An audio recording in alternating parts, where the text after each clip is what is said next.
और सबसे ज़्यादा अगर मुझे कुछ भी गलत लगा था, वो कह रही थी कि मैं भी देखती हूँ ये कैसे ठीक होगा, ये कभी भी ठीक नहीं होगा, और मुझसे लिखवा के देख ले, ये बंदा अगर तू ठीक करके दिखा दे तो सबसे पहली चीज़ देखो ये चीज़। अब बोले कि ये चैलेंज एक्सेप्ट करना, इसे तो मैं एक्सेप्ट नहीं करूँगी, क्योंकि मुझे ही अपने आज की खाई कल की नहीं पता है। मैं आज आपसे बात कर रही हूँ, कल मैं ना हूँ, ठीक है, ये भगवान के हाथ की बात है।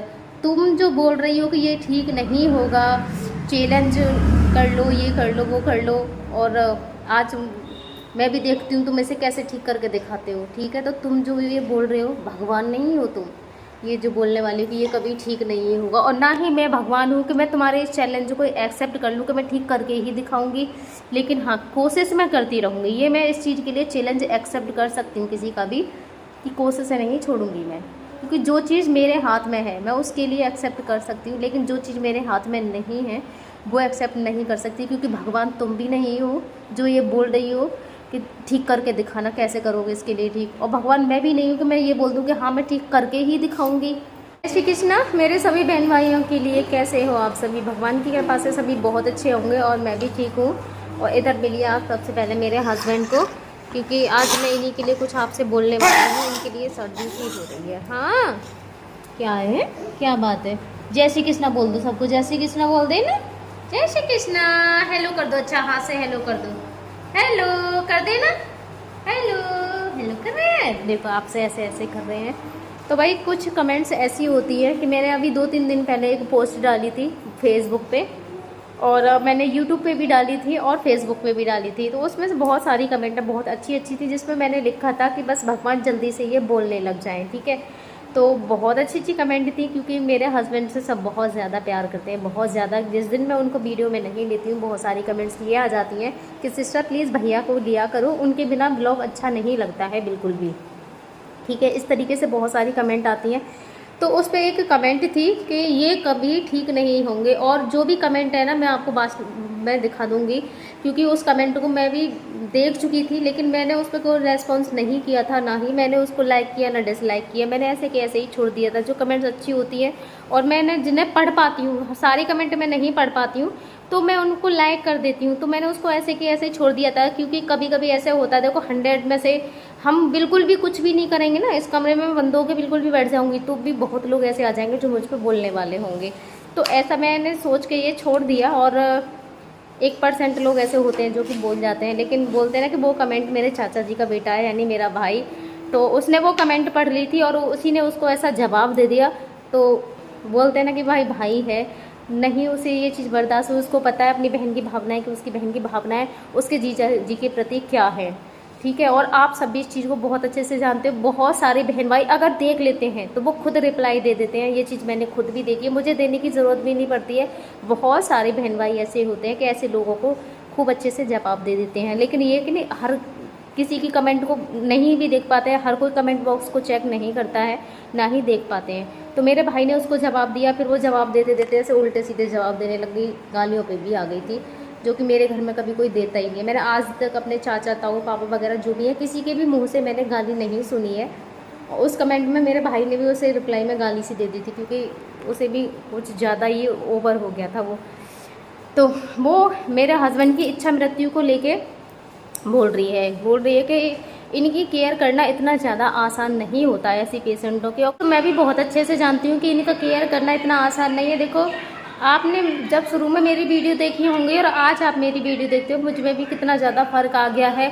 मैं पूरे दिन 1% भी ये नहीं कह सकती कि मुझे आराम मिलता है, बिल्कुल भी आराम नहीं मिलता है। मैं पूरे दिन लगी ही रहती हूँ। जिस टाइम की मैं उठती हूँ ना, ये समझ लो मेरा पूरा दिन ऐसे जाता है लगे हुए। और रात को कम से कम मैं 11 बजे 12 बजे ऐसे सोती हूँ। और उसके बाद भी मैं रात को जाने कितनी बार उठती हूँ। मैं सुबह को ज़्यादा जल्दी नहीं उठती हूँ। अब बच्चों की छुट्टियाँ चल रही हैं भाई स्कूल टाइम पे, तो मैं ये भी नहीं कह सकती कि मैं बहुत ज़्यादा लेट उठती हूँ, क्योंकि मुझे बच्चों को भी तैयार करके लंच वगैरह बना के स्कूल टाइम पर भेजना पड़ता है।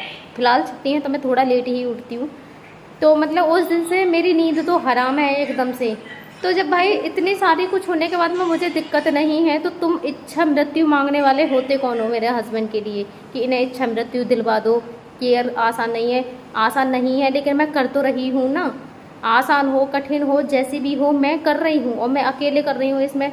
जब मुझे कोई दिक्कत नहीं है, कोई करो या मत करो, मुझे कोई फ़र्क नहीं पड़ता इस चीज़ का। और खुद को वो एक नर्स भी बोल रही है, बताओ, एक डॉक्टर होके वो ऐसी एडवाइस दे रही है, उसको थोड़ी बहुत तो शर्म होनी चाहिए। कोई भी एडवाइस देगा, लेकिन कोई डॉक्टर ऐसी एडवाइस नहीं दे सकता, वो भी मेरे हस्बैंड के लिए, जिनमें इम्प्रूवमेंट सबको दिखाई दे रहा है। ठीक है, ठीक है, आप सबको दिख रहा है कि मेरे हस्बैंड में कितना ज़्यादा इम्प्रूवमेंट है। इस इतना इम्प्रूवमेंट होने के बाद भी तो कोई भी डॉक्टर इनके लिए ये एडवाइस देगा नहीं, जो वो खुद को डॉक्टर बता रही हैं और बोल रही हैं कि ये बंदा कभी ठीक नहीं होगा। नहीं है कि कोई आइज डायरेक्शन नहीं है, कुछ भी नहीं है। अरे भैया, आइज डायरेक्शन हो या ना हो, मुझे कोई फ़र्क नहीं पड़ता है, वो तक नहीं करवाता है। तो सबसे पहली चीज़, मेरे साथ कोई हेल्प करवाए या ना करवाए, कोई इन्हें छुए या ना छुए, मुझे इस चीज़ से कोई फ़र्क नहीं पड़ता। मैं अब तक करती आई हूँ इनका, और आगे तक भी इनका कर लूँगी, बुढ़ापे तक कर लूँगी। मतलब जब तक मुझ में सांस है, मैं अपनी सांस की कह रही हूँ, जब तक मैं ज़िंदा हूँ, जब तक मेरी कोशिशें हैं, मैं अपने हस्बैंड की केयर बहुत अच्छे से कर सकती हूँ।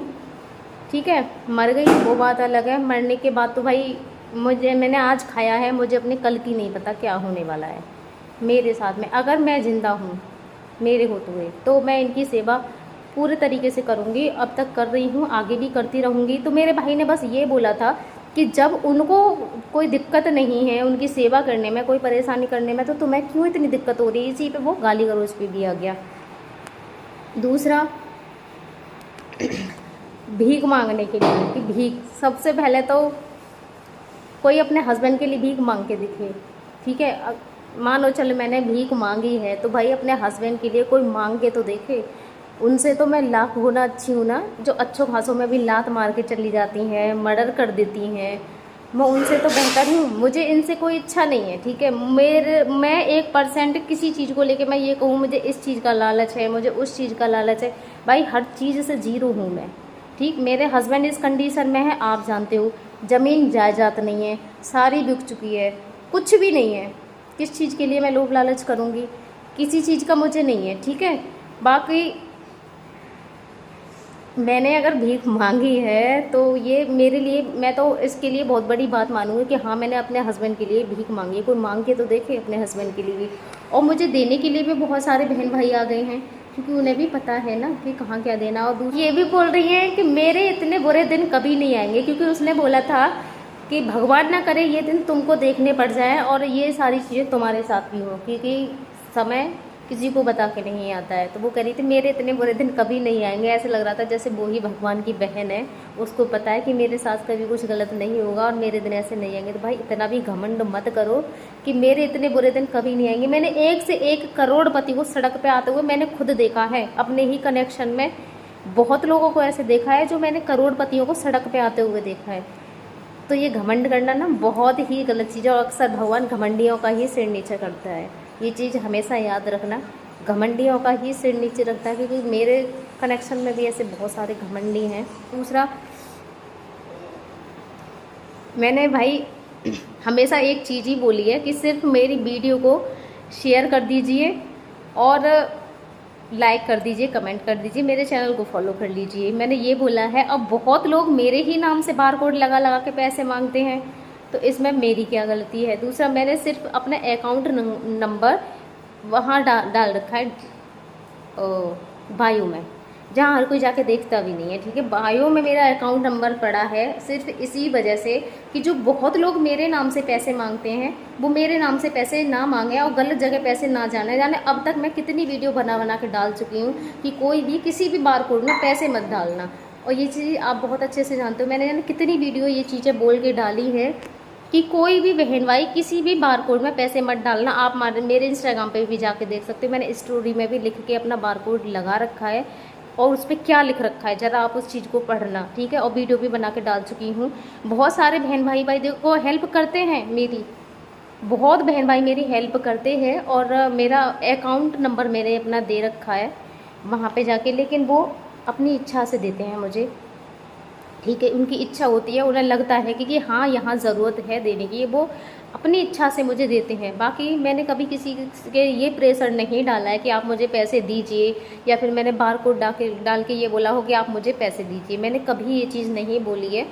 ठीक है, क्योंकि जहाँ जिसको लगे कि तो सिर्फ अकाउंट नंबर है मेरा, आप वहाँ जाके दे सकते हैं। और करते हैं मेरी वहाँ से कुछ बहन भाई मेरी वहाँ से हेल्प करते हैं। बाकी मैंने सिर्फ अपने वीडियो को ही शेयर करने के लिए बोला है और फॉलो करने के लिए बोला है, जो कि मैं तो खैर तकलीफ़ में हूँ, जो तकलीफ़ में नहीं होते हैं ना वो भी बोलते हैं इस चीज़ के लिए। और इनकी इस सोच से कि इच्छा मृत्यु दे दो, ये दे दो, वो दे दो, मुझे लग रहा है कि उनके घर में अगर कोई भी बीमार हो जाएगा तो सबसे पहले वो इच्छा मृत्यु ही मांग लेंगे उनके लिए, क्योंकि उनसे उनकी केयर नहीं होगी, कुछ भी नहीं हो पाएगा, इच्छा मृत्यु ही मांग लेंगे। तो अपने परिवार के किसी भी सदस्य के लिए तुम इच्छा मृत्यु मांग लेना, लेकिन सामने वाले की भावनाएं क्या हैं ज़रा एक बार उसकी भावनाओं को जान लेना, उसके बाद ही किसी को सलाह देना। क्योंकि जब हम किसी को सलाह देते हैं ना तो सामने वाले की इच्छा को भी देखते हुए हम किसी को सलाह देते हैं। मेरी क्या इच्छा है वो सब आप बहुत अच्छे से जानते हो, तो सलाह भी उसी प्रकार दी जाती है, उसी के हिसाब से दी जाती है कि सामने वाला बंदा कैसा है, ठीक है। और सबसे ज़्यादा अगर मुझे कुछ भी गलत लगा था वो कह रही थी कि मैं भी देखती हूँ ये कैसे ठीक होगा, ये कभी भी ठीक नहीं होगा, और मुझसे लिखवा के देख ले, ये बंदा अगर तू ठीक करके दिखा दे तो सबसे पहली चीज़ देखो ये चीज़, अब बोले कि ये चैलेंज एक्सेप्ट करना, इसे तो मैं एक्सेप्ट नहीं करूँगी, क्योंकि मुझे ही अपने आज की खाई कल की नहीं पता है। मैं आज आपसे बात कर रही हूँ, कल मैं ना हूँ, ठीक है, ये भगवान के हाथ की बात है।